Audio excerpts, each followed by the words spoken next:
Hello students, मैं परमेश दीक्षित एक बार पुनः आपके सामने प्रस्तुत हूँ मोस्ट इम्पोर्टेंट क्वेश्चन लेकर। ठीक है ना। ये आया है आपकी कौन सी एनसीईआरटी में 2020 में 9 और एक 16 में आया है। तो ये मोस्ट इम्पोर्टेंट है, 5 मार्क्स।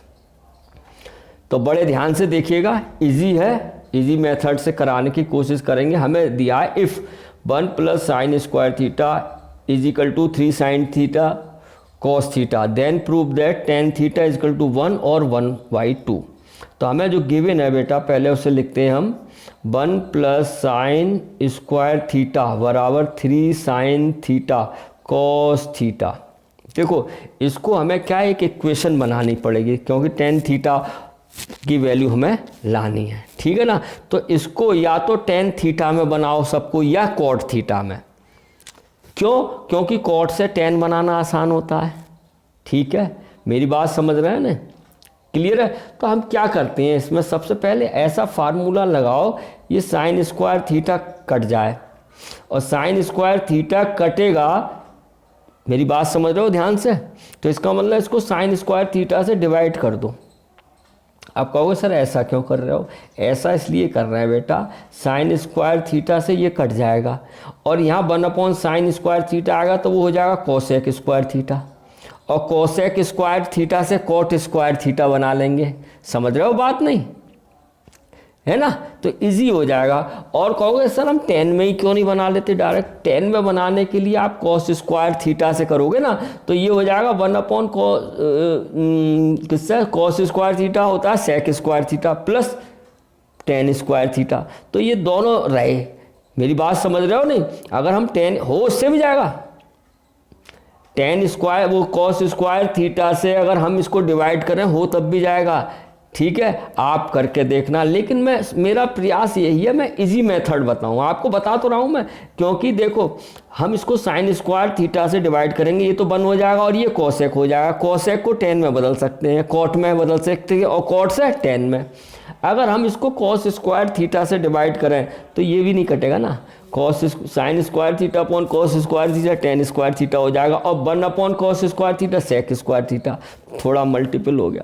समझ रहे हो ना। हो तब भी जाएगा, थोड़ी मेहनत करनी पड़ेगी, लेकिन साइन स्क्वायर थीटा काट रहा है तो ये इजी हो जाएगा। देखो कैसे, तो ऑन डिवाइडिंग बाय, और प्रैक्टिस करोगे आप जीतोगे, क्योंकि डर के आगे जीते। बस प्रैक्टिस मेक से मैन परफेक्ट। आप प्रैक्टिस करिए, पेपर नज़दीक है, और जितनी रफ कापी भरोगे गणित आपको उतनी इजी लगेगी। ये मेरी बात ध्यान रखना प्यारे बच्चों।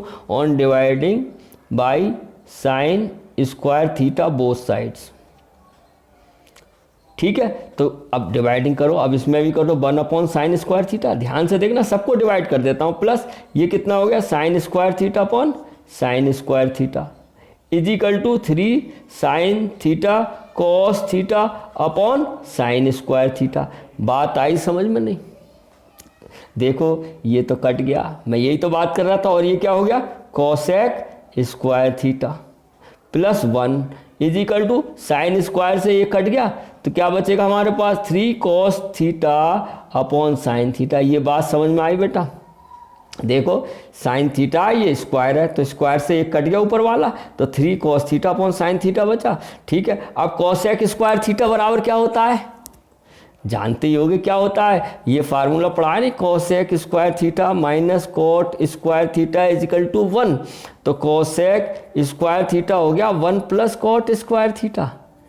तो लिख सकते हैं नहीं इसे, यहाँ लिख दो, यानी 1 प्लस कोट स्क्वायर थीटा लिख सकते हैं, कोसेक स्क्वायर थीटा प्लस 1, ये बराबर ये हो गया 3 cos theta upon sine theta कितना होता है कोट थीटा। देखो आ गई कोट थीटा में इक्वेशन सब है, होता है ये फार्मूला। कोट थीटा बराबर कितना होता है cos theta upon sine theta. प्यारे बच्चों हमारे पास क्या आ गया, कोट स्क्वायर थीटा और ये हो गया 1 और 1 +2 और इसको भी धर ले आओ -3 cot थीटा इक्वल टू 0। तो ये हमारे पास बन गई ये क्वाड्रेटिक इक्वेशन। आप कहोगे सर ये क्वाड्रेटिक इक्वेशन कैसे बन गई, ये तो कॉट में है। तो कोई बात नहीं, देखो cot स्क्वायर थीटा है तो cot है 2 है। अब आप इमेजिन करो cot थीटा बराबर x है। प्यारे बच्चों ध्यान से सुनना, इमेजिन करो मान लो cot थीटा बराबर x है, तो इस टाइप से ही तो बन गई ये। और हमने कहा इमेजिन कर लिया जहां वेयर x बराबर कितना है यहाँ पे cot थीटा। देखो अब x की जगह cot थीटा रख कर देखो बेटा यही आ रही है नहीं आ रही है। तो कहने का तात्पर्य ये बेटा ट्रिग्नोमेट्री में भी ये क्वाड्रेटिक इक्वेशन यूज होती है। देखो बन गई क्वाड्रेटिक इक्वेशन। अब x की जगह क्या है यहाँ cot थीटा। आई होप आपको समझ में आ रहा होगा, मैंने कन्वर्ट करके भी बता दी। अब इसके फैक्टर करोगे क्या बनेगा, यहाँ बना 2 बन जा 2 और 2 और 1 3। समझ रहे हो बात, नहीं क्लियर है। तो अब cot स्क्वायर थीटा ऐसे ही लिखा रहने दो, -3 cot थीटा की जगह क्या लिख दोगे 2 + 1, 2 बन जा 2 और cot थीटा और +2 इक्वल टू 0। अब ऐसे ही कर लो आप, -2 cot थीटा, जब बाहर माइनस हो साइन चेंज होते हैं, -cot थीटा +2 इक्वल टू जो बन गए इक्वल टू 0 बन गए 4 फैक्टर, 4 टर्म हो गए, 4 टर्म हो गए। पेयर ले लिया, कॉमन लो, क्या कॉमन आ रहा है इसमें cot थीटा। कितना बचा बेटा cot थीटा -2, -1 ले लो cot थीटा -2 इक्वल टू 0। देखो आ गया एक सा ब्रैकेट बन गया, ये बन गया नहीं बन गया ये। तो हमारे पास क्या आ गया, यहाँ कर देता हूँ, देखना ध्यान से, cot थीटा -2 कॉमन आ गया तो क्या बचा यहाँ cot थीटा -1 इक्वल टू 0।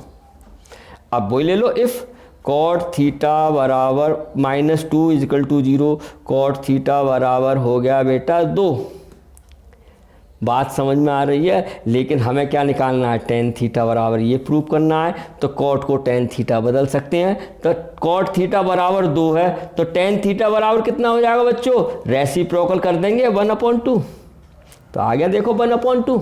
ऐसे ही दूसरा केस ले लो, इफ़ cot थीटा -1 बराबर 0 तो cot थीटा इक्वल टू कितना हो गया बेटा 1। बात समझ में आ रही है, cot थीटा इक्वल टू 1। ठीक है, cot थीटा इक्वल टू 1 है तो tan थीटा कितना हो जाएगा 1 ही रहेगा ये तो। अरे cot थीटा का उल्टा हो गया cot tan थीटा और 1 का उल्टा 1 ही तो रहेगा, लो 1/1 तो 1 ही आ गया। तो हमारे पास क्या वैल्यू आ गई, tan थीटा बराबर 1 आ गया या और हाफ आ गया। यही हमें प्रूव करना था। आई होप आपको समझ में आया होगा, बड़े ध्यान से समझना बच्चों, हैं उम्मीद है आपको समझ में आया होगा। देखो हमारा cot थीटा बराबर 2 आया, अगर मैं यहाँ 1 लगा लूँ, cot किसका रेसिप्रोकल होता है tan का, तो tan थीटा कितना हो जाएगा 1/2 हो गया। तो यही प्रूव करा रहा है। और cot थीटा -1 बराबर 0, cot थीटा बराबर 1, 1/1 लिख सकते हैं। तो tan थीटा कितना हो गया 1/1 ही रहा। तो यही आपका आंसर हो गया, tan थीटा की वैल्यू भी 1 हो गई और 1/2। तो मोस्ट इम्पोर्टेंट क्वेश्चन है प्यारे बच्चों, मन लगा के पढ़िए, ध्यान से पढ़िए। कोई भी आपकी प्रॉब्लम है तो ये मेरा व्हाट्सएप नंबर है,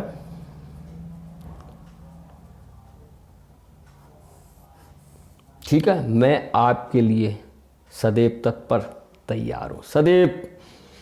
कोई भी प्रॉब्लम है या क्वेश्चन कैसा भी भेजिए, प्रभु की कृपा से जितनी अपनी बुद्धि के अनुसार आपकी पूरी मदद करने की कोशिश करूँगा। पढ़ाई कीजिए, अपने माता पिता का कहना मानिए। Have a nice day.